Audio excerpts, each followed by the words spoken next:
Thank you শব্দটা দিয়ে কী হবে বলেন তো?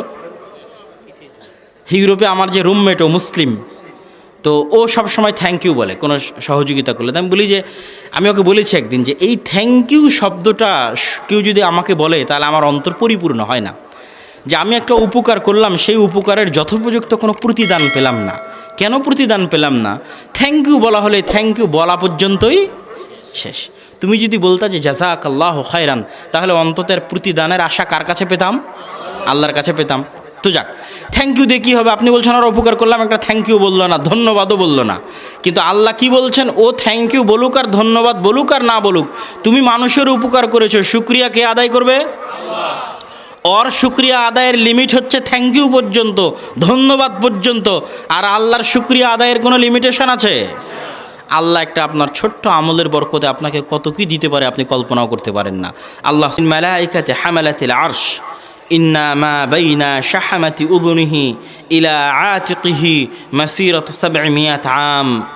যেই সমস্ত ফেরেশতারা আরশকে বহন করবে, ওই সমস্ত ফেরেশতাদের কানের লতি থেকে কাঁধ, আমাদের কানের লতি আর কাঁধের মধ্যে ৪ ইঞ্চি থেকে ৬ ইঞ্চি দূরত্ব, যেই সমস্ত ফেরেশতারা আরশকে বহন করবে তাদের কানের লতি থেকে কাঁধের দূরত্ব হবে ৭০০ বছরের পথ। কোন ৭০০ বছর? পৃথিবীতে এখন সবচেয়ে দ্রুত গতির হচ্ছে আলো। আলো ১ সেকেন্ডে ৩ লক্ষ কিলোমিটার চলে। তাহলে ১ মিনিট ১ ঘন্টায় ১ বছরে ৭০০ বছরে কত কিলোমিটার চললে কত বেশি পরিমাণে দূরত্ব হতে পারে? তাহলে ওই ফেরেশতার কান থেকে কাঁধের দূরত্ব যদি এই পরিমাণ হয়, তাহলে তার পুরো শরীরের অবস্থা কি হতে পারে? কল্পনাতীত। তাহলে আল্লাহ সুবহানাহু তাআলার আরশ আমাদের থেকে কোথায় এবং আমরা কোথায়? আপনি বিমানে উঠলে নিজেকে যদি কল্পনা দেখতে পান, তাহলে আপনি কি দেখবেন? সেখানে আপনি যদি প্রথম আসমান থেকে আপনাকে দেখেন, প্রথম আসমানে তো আবিষ্কার করতে পারতেছে না বিজ্ঞানীরা, এত লক্ষ লক্ষ কোটি কোটি গ্যালাক্সির মধ্যে কোথায় খুঁজে পায় না, ক্যামেরাও ধরতে পারে না, নিজেরাও যেতে পারে না, এবং ইম্পসিবল, পারবেও না। তাহলে আমাদের অবস্থানটা আল্লাহ সুবহানাহু তাআলার জাতের তুলনায় কোথায় আছে? আল্লাহ সুবহানাহু তাআলার সত্তার তুলনায় কোথায় আছে?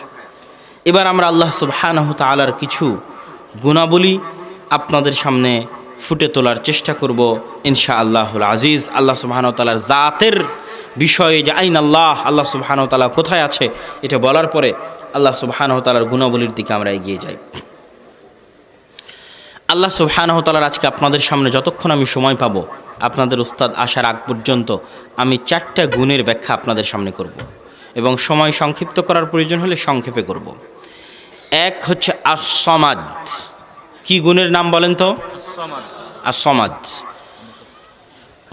আস-সামাদ এই শব্দটা আল্লাহ সুবহানাহু তাআলা পবিত্র কোরআনে শুধুমাত্র একবারই ব্যবহার করেছেন। কতবার? একবার। কথা বলতে হবে, কতবার? একবার। শুধুমাত্র একবার ব্যবহার করেছেন।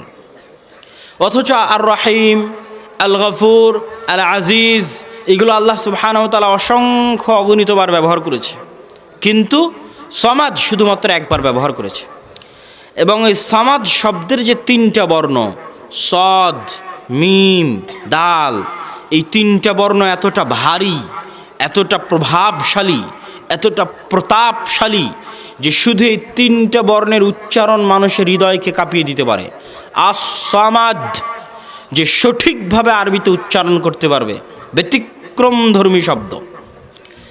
3 নাম্বার ব্যতিক্রম কি?